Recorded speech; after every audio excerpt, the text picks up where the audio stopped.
Hindi kita kayang baguhin, ano? Tao rin ako, nagkakasala rin ako kapatid. Wala sa ating makakapagbago kahit sino man tao. Ang makakapagbago ang Diyos lang. 10:23 ni Jeremias. O Panginoon, talastas ko na ang lakad ng tao ay hindi sa kanyang sarili. Hindi para sa taong lumalakad ang magtuwid ng kanyang mga hakbang. Hindi mo kayang ituwid ang hakbang mo. Kahit tatay mo, kahit nanay mo, kahit asawa mo, hindi ka kayang ituwid. Walang taong may kapangyarihang ituwid tayo. Tayo sa ating sarili, hindi natin maitutuwid. Alam mo kung paano? Basahin natin ang Kawikaan 16:9. Ang puso ng tao ay kumakatha ng kanyang lakad, ngunit ang Panginoon ang nagtutuwid ng kanyang mga hakbang. Akala mo ako nagpapabago sa'yo? Hindi. Ang Diyos, trabaho ng Diyos yon, kapatid. Nung makinig ka ng salita ng Diyos na sinasabi ko, ang Diyos nagtatrabaho na para baguhin ka. Kaya kailangan, pasakop ka na sa Kanya. Ano pa ang gagawin mo para mapaigting mo ang pagsunod? Aba, isa ang kulang mo, sumunod ka sa Diyos.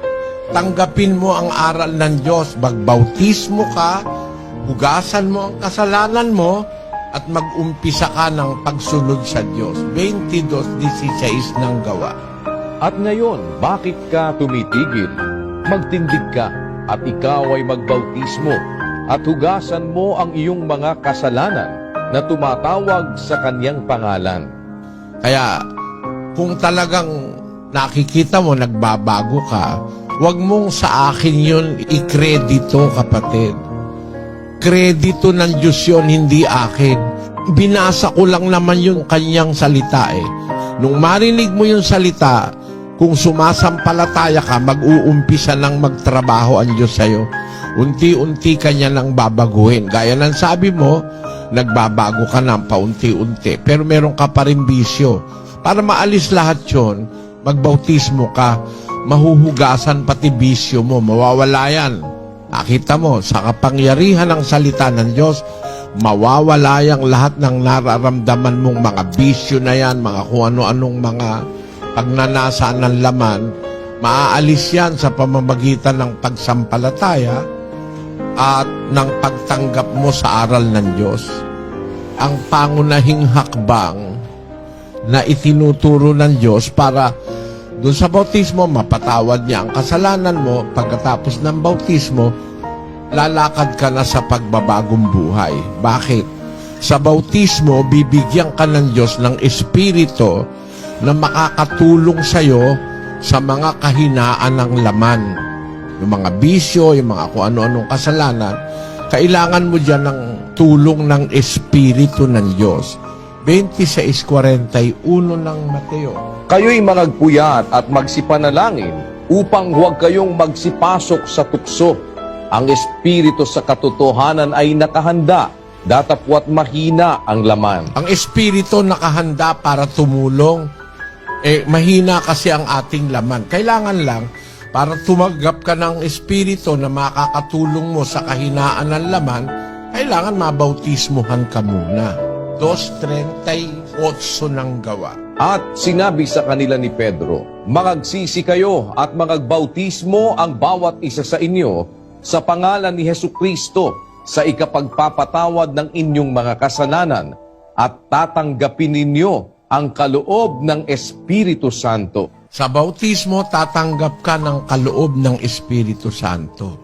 Yung ating pagkatao na mahina ang laman, bibigyan ka ng Diyos ng Espiritong kaloob para makatulong mo sa kahinaan ng laman. Roma 8:26.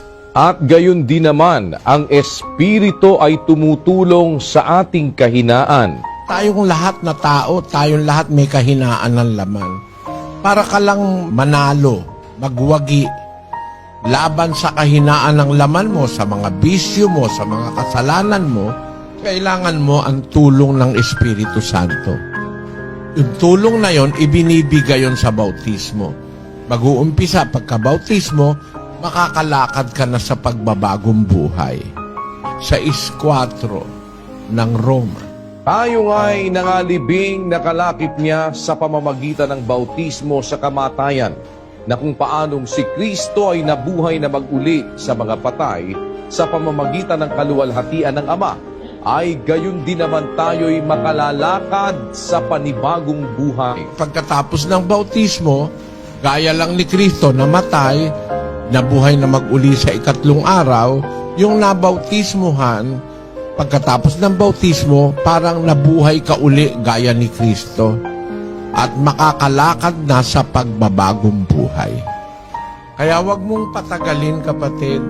Pag-aralan mo, makinig ka ng doktrina, yung mga tutuparin mo sa loob ng Iglesia ng Diyos na itinuro ni Kristo, yung mga batas, yung mga palatuntunan ng pagiging mabuting tao, mabuting Kristiyano, mabuting ama, mabuting asawa, mabuting anak, mabuting kapitbahay.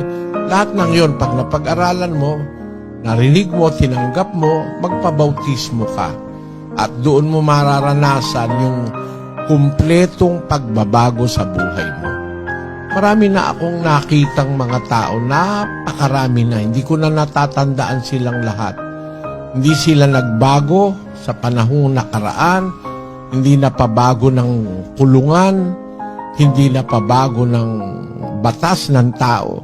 Kasi meron tayong mga kapatid, naanib sila sa loob na ng kulungan eh. Kasi meron tayong prison ministry. Mga tao silang dating miyembro ng iba-ibang iglesia, pero nandun sa kulungan. Mga kung ano-anong pinaggagawang kalokohan. Eh, nung mangaral kami sa kulungan, sabi nung isang dun sa maximum ba yun, ng Muntinlupa, sabi niya, alam mo, Brother Lee, ang magulang ko namatay, masama ang loob. Ba't ka ako? Eh kasi hindi nila ako napagbago, di nila ako maawat sa bisyo. Ang asawa ko, di rin ako maawat sa bisyo. Kaya nalulung ako sa droga. Nakulong ako. Eh nung makulong siya, nakapakinig siya ng aral sa loob ng kulungan. Nataon naman, nung nakikinig siya ng aral, meron na siyang balak na magbagong buhay. Lumabas yung hatol sa kanya na mahigit na 15 o 20 taon na pinapawalan sala siya. Sabi niya, miski kulungan di siya napagbago, pero nung marinig niya aral ng Diyos, nabago siya. Yun ang nangyayari sa iyo, kapatid. Narinig mo, unti-unti ka na kamong nagbabago mula nang makinig ka. Pero para maging ganap yun, mapasakop kang ganap sa batas ng ating Panginoong Hesus. Makita mo, maiiba ang pananaw mo sa buhay. Yan ang karanasan ng maraming mga taong nakinig sa salita ng Diyos.